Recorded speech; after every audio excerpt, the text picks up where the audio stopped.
peradaban bilang Islam dengan peradaban Barat yang hari ini berjaya. Jika semua kita kemudian mengacu ke sana.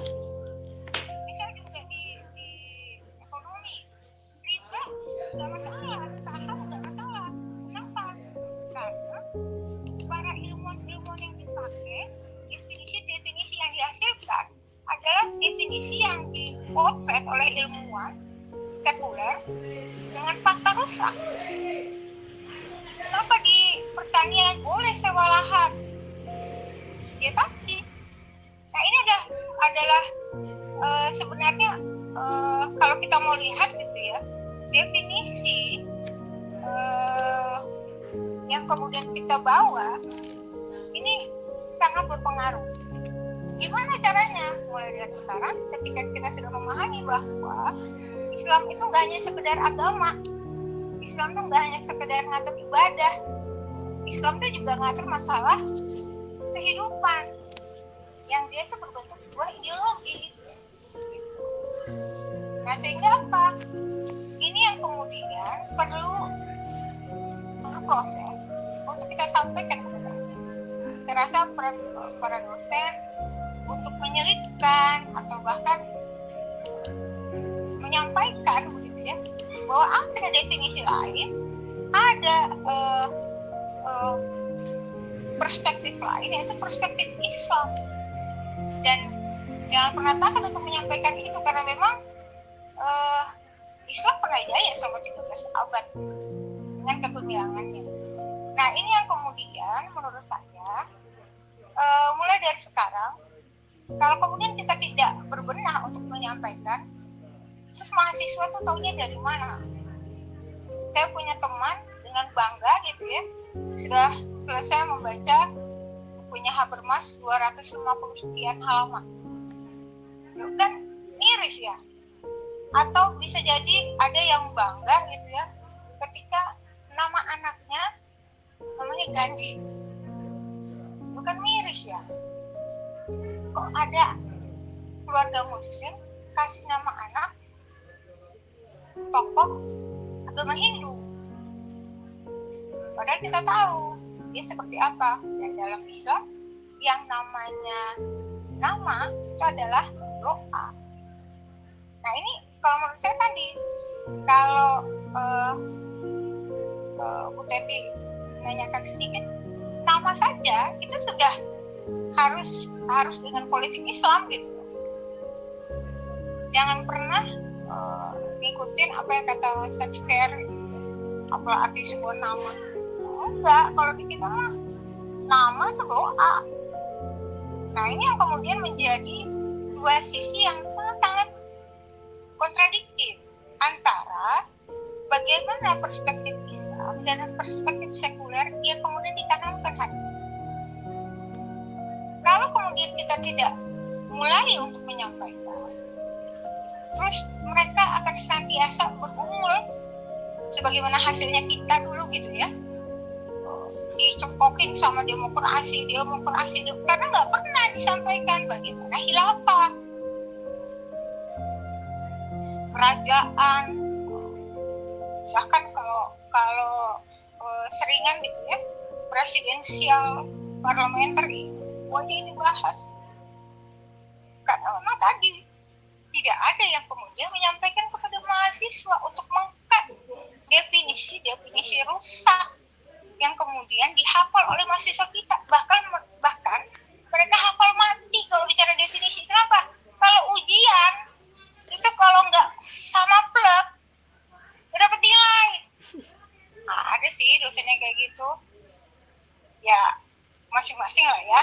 Cuman maksud saya itu menjadi satu definisi yang akhirnya dia tanam di dalam mindsetnya, dan kemudian dia praktekkan dalam kehidupannya. Nanti kemudian ketika dia berhasil menjadi dosen, maka definisi-definisi rusak tadi itu kemudian disampaikan ulang. Nah terus nanti ngekatnya gimana? Nah ini yang kemudian saya sepakat, mudah-mudahan dari forum Karimah bisa menyampaikan ya, walaupun selip ya sedikit diluruskan bahwa ada definisi Islam. Nah ini yang mungkin kalau kemudian berbicara politik bahwa sehari ini tuh politik itu sedemikian buruk gitu ya, hanya bicara kekuasaan, hanya bicara pemerintahan. Nah, ternyata tidak. Kita semua itu bisa menjadi politisi muslim. Kemarin saja saya sempat lihat status dosen teman saya ketika dia mengucapkan selamat hari besar kepada agama lain. Terus dia bilang, kan itu hanya sekedar disampaikan, nggak ada efeknya dengan saya gitu. Dan kemudian saya langsung jadi murtad. Pertanyaannya bukan masalah murtad gak murtad gitu. Bahwa sebagai seorang muslimah wajib bagi kita wa'ati Allah wa'ati Rasul, mentaati Allah dan mentaati Rasul. Rasul hidup di Madinah itu dengan kehidupan heterogen, gak hanya muslim, bahkan waktu itu muslim itu adalah minoritas. Nah ketika itu apakah kemudian Rasul gitu ya mengucapkan selamat hari besar kepada orang-orang Nasrani, kepada orang-orang Yahudi, orang-orang Majusi? Nah ternyata tidak pernah dicontohkan. Nah ini yang kemudian harusnya menjadi prinsip kita gitu, bahwa kehidupan kita itu sejatinya hanya mengikuti bagaimana Islam itu mengatur. Yang Islam tadi pastinya adalah Quran dan Sunnah. Nah jadi definisi-definisi dalam Islam sekalipun, definisi syariah itu bukan satu definisi yang dengan mudah gitu ya dihasilkan, tapi bisa jadi adalah definisi yang dihasilkan dengan pendalaman fakta, kemudian nyata kalau Quran, hadis dan seterusnya begitu ya, sehingga insya Allah akan menjadi definisi yang betul-betul definisi yang betul-betul bisa kita pahami bersama. Nah ini kalau menurut saya ya, bahwa ternyata ketika berbicara politik, kalau bicara politik Islam itu jauh berbeda, bahkan nggak ada sama sekali kesamaannya gitu ya dengan fakta hari ini. Ketika memang betul, nah kembali tadi bahwa ketika berbicara politik memang tetap di sana ada tiga pilar, bagaimana individu, kemudian masyarakat, dan juga negara. Nah jadi kalau menurut saya ketika berbicara politik itu, ketika kita ketemu sama dosen aja kalau bicara politik itu udah langsung nolak gitu ya. Kenapa? Karena dianggap itu berat. Padahal gitu ya, kita menyampaikan bahwa ada politik Islam yang notabene sebenarnya setiap waktu itu kita sudah kerjakan, cuman kita nggak sadar bahwa apa yang kita kerjakan itu adalah politik Islam. Kenapa?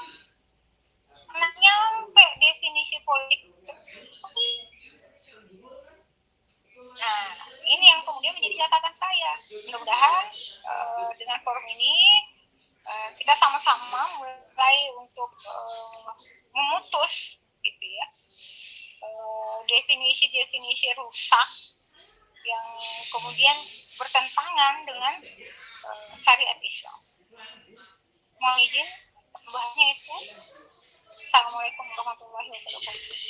Waalaikumsalam warahmatullahi wabarakatuh.